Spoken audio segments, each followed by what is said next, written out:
बिस्मिल्लाहिर्रहमानिर्रहीम, अस्सलाम वालेकुम। मैं समी इब्राहिम हूँ। आप हमारा यूट्यूब और फेसबुक चैनल देख रहे हैं। 2-3 ख़बरें हैं जो आपके साथ इस वक्त डिस्कस करनी है।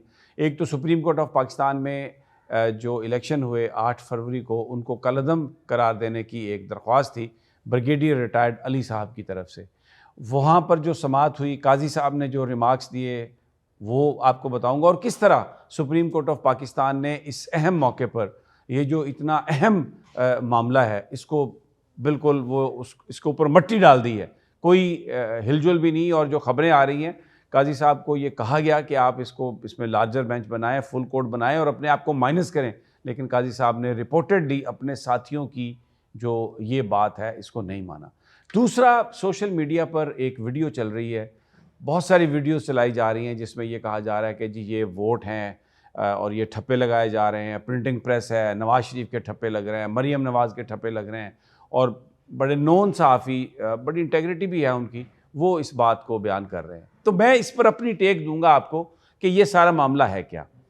देखें, एक आप ओवरऑल पाकिस्तान को इस वक्त सूरत हाल क्या है कि 8 फरवरी को लोग निकले और उन्होंने पीटीआई को वोट दे दिए, वोटों पे ठप्पे लग गए, बैलेट बॉक्सेस बंद हो गए।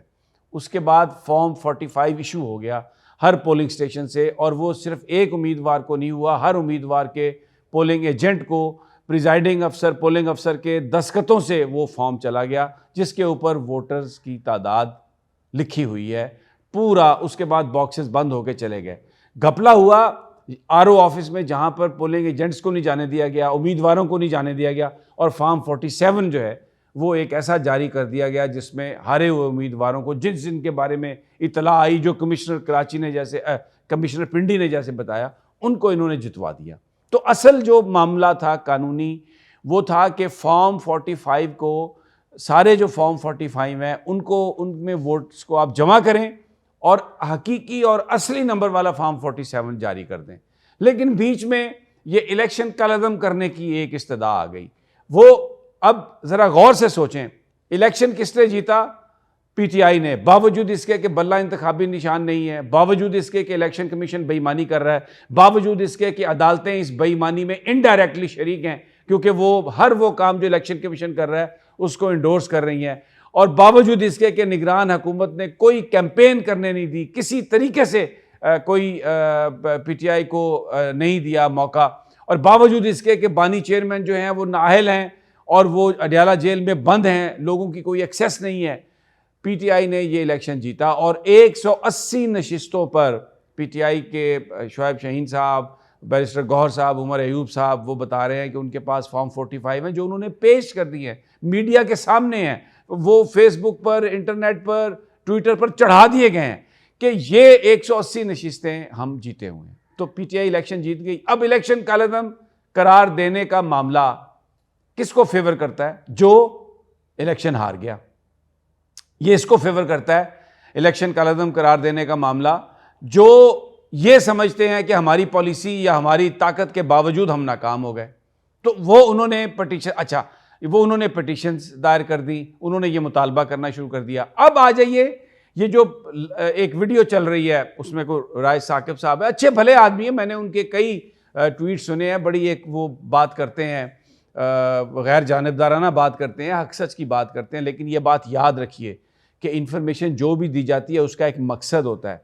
मुझे ये लगता है कि इस पहलू को भी हम नज़रअंदाज नहीं कर सकते कि इस वक्त अब वोटों पर ठप्पा या बैलेट बॉक्स के अंदर जो वोट हैं उनकी गिनती का तो मामला ही नहीं है कोई। तो ये अब क्यों ये बात की जा रही है इलेक्शन कलअदम करार देने की कि जी ठप्पे लगाए जा रहे हैं? अगर इन्होंने ठप्पे लगाने थे तो ये पहले लगा के भेज देते। मैं एक सवाल कर रहा हूं, मैं सहाफ़ी की इंटेग्रिटी पे बात नहीं कर रहा, लेकिन समटाइम सहाफ़ी जो हैं, बड़े बड़े सहाफ़ी यूज़ हो जाते हैं, इंफॉर्मेशन दी जाती है। मेरा दिल नहीं मानता इस बात को कि लक्ष्मी चौक में किसी जगह पर, किसी प्रिंटिंग प्रेस में इस तरीके से एक बड़ी खुफिया वारदात हो रही है और कोई रिपोर्टर वहाँ पे पहुँच जाए और वो कैमरे के साथ हर चीज़ बना भी ले और फिर बीपर्स भी दे दे और वहाँ पर वीडियो भी बना ले, खुद भी नज़र आ जाए और पीछे प्रिंटिंग प्रेस भी नज़र आ जाए और वहाँ पर वो उसकी एक्सेस भी हो जाए। मेरा दिल नहीं मानता इस बात को, मेरा दिल नहीं मानता इस बात को। ये इलेक्शन को कलअदम करार देने की जो कोशिशें हैं, ये उसमें, ये एक मुझे उसकी सपोर्ट में ये सारा माहौल लगता है कि सोशल मीडिया पर कि जी अब तो वोटों की गिनती नहीं हो सकती, अब तो ठप्पे लग के चले गए जी, अब तो बैलेट बॉक्स, भाई बैलेट बॉक्स तो गिनने ही नहीं है, उनकी कोई तो बात ही नहीं कर रहा। वो कोई एक कंस्टिट्यूंसी में किसी को होगा कि रिजेक्शन को देखने के लिए ये आप कर लें।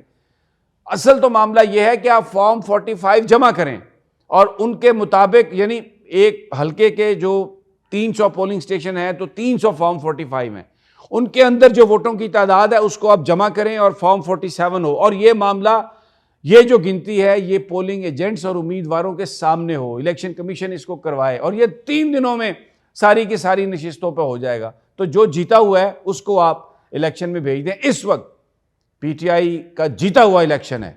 अगर कोई ये कहता है कि इलेक्शन कलअदम हो जाए तो ये वो लोग हैं जो इस इलेक्शन में हार गए, या वो लोग हैं जिनको वो जितवाना चाहते थे वो हार गए। ये बात बड़ी एक ऐसी बात है कि जिसको आप जरा गौर से जरा इसको देखें कि आप इलेक्शन कलअदम कराने की बात, इलेक्शन, क्योंकि उसमें मसला ये आएगा कि इलेक्शन दोबारा कौन कराएगा। ये लोग जो हैं, ये तो ये जो निगरान है, ये जो इलेक्शन कमीशन है, ये तो साबित हो गया कि ये बेईमान है। ये तो साबित हो गया फॉर्म 45 देख के कि इन्होंने तो यही मामला किया कि बस किसी तरीके से कोई ऐसा मामला हो जाए कि क्योंकि हारे हुए हैं उनको तो फायदा है कि इलेक्शन दोबारा हो और यही लोग कराएं ताकि अगली वारदात इसमें बेहतर तरीके से करने की कोशिश करें, जो कि नहीं कर सकेंगे। लेकिन फिर भी यहां पर मामला सिर्फ 45 फॉर्म जो हर कंस्टिट्यूंसी का है उसको जमा करके, तो फॉर्म 47 जो इनिशियल रिजल्ट है वो आप नया जारी करें। और ये जो बातें हैं ना कि ठप्पे पे ठप्पे लग रहे हैं और ये हो रहा है, ये वो हो रहा है, ये इलेक्शन कलअदम करार देने की जो कोशिशें हैं उसका ये एक हिस्सा हो सकता है। मैं ये एक, इससे फूड फॉर थॉट मैं आपको कह रहा हूं कि इस पे सोचें। मैं किसी की इंटेग्रिटी पे सवाल नहीं उठा रहा, मेरा दिल नहीं मानता कि ऐसे होगा। यहां पे तो जहां पर वारदात हो रही है उस तरफ जाने नहीं देते, हमें तो कोर्ट में नहीं जाने देते, हमें तो कहीं अगर अडयाला जेल में जाना है हेयरिंग सुनने के लिए, तो मैं शुक्रगुजार हूं इस्लामाबाद हाई कोर्ट के चीफ जस्टिस का कि उन्होंने बतौर सहाफ़ी मेरे राइट्स को रिकग्नाइज किया और कहा कि बिल्कुल ठीक है जी, आप जाएं वहां पर, आपका ये राइट है। तो ये कौन सा प्रिंटिंग प्रेस है जहां पे ये ठप्पे लग रहे हैं और बंदा बैठ जाए जाके और वहां पर वो सारी चीज नजर आ जाए और एक आपको कोहराम बर्पा करते हैं सोशल मीडिया पर। I don't buy this, sorry, आप you can buy but I don't buy this. And secondly, अभी मैं आपसे ये अर्ज करता हूं कि आज काजी फायज ईसा साहब की बॉडी लैंग्वेज देखने वाली थी। आज उन्होंने एक बंदा, तारीख थी आज कि इलेक्शन कलअदम करार दिया जाए, जस्टिस मोहम्मद अली मज़हर ने ये बात कही कि जी 13 तारीख को इन साहब ने एप्लीकेशन दी थी कि दरख्वास्त मेरी वापस ले लें। तो चीफ जस्टिस साहब भड़क उठे, ये कैसे हो सकता है, सारा स्टंट बन गया, सारा पब्लिसिटी हो ली, तो लेके आए, पेश करें उसे। 10 मिनट के लिए समाअत मुलतवी की, फिर वो अमले ने कहा जी हमें तो बंदा नहीं मिल रहा, नहीं जी फिर ये कल तो भुट्टो रेफरेंस है। अब भुट्टो का रेफरेंस अहम है काजी फायज ईसा के लिए। पाकिस्तान के अंदर जो जुल्म हो रहा है, जो इस वक्त लोगों के मैंडेट को चुराने की कोशिश की गई है, इलेक्शन कमीशन ने फॉर्म 47 जो गलत भरवाए हैं उनके आरओज और डीआरओज ने, और ये वो आरओज और डीआरओज हैं जिनको काजी फायज ईसा साहब और इसी बेंच ने ओके कहा।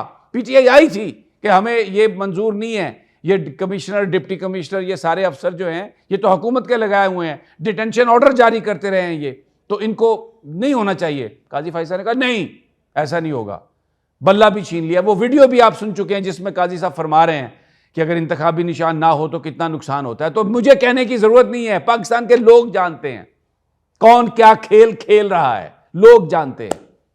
मैं डरता नहीं हूं, लेकिन मैं खामखा कोई गैर कानूनी काम नहीं करना चाहता, मैं तौहीन अदालत में नहीं जाना चाहता, लेकिन लोग जानते हैं बल्ला किसने लिया, क्यों लिया। लोग जानते हैं कि अब ये जो दरखास्त मुलतवी की गई है कमिश्नर रावलपिंडी के बयान पर, क्यों नहीं जजेस ने जब कहा, साथी जजेस ने कि फुल कोर्ट बनाएं और आप इसमें माइनस हो जाएं, क्यों नहीं मानी ये बात। आपकी बात हो तो आप यूट्यूबर्स को बुलाकर उनसे बात भी कर लेंगे, कोई और वहां पर किसी का वीडियो बनाए तो आपने कहा ये गलत है, ये नहीं हो सकता। तो मुझे कुछ कहने की जरूरत नहीं है, लोग जानते हैं आज ये हाल है। लेकिन मैं आखिर में ये कहता हूं कि अगर विल ऑफ पीपल को तस्लीम नहीं किया गया, लोगों के मैंडेट को तस्लीम नहीं किया गया, तो ये मामला मुझे नहीं पता कहां जाएगा। इजाजत दीजिए, इंशाल्लाह फिर अगली वीडियो में मजीद तफसीलात अल्लाह ने के बाद।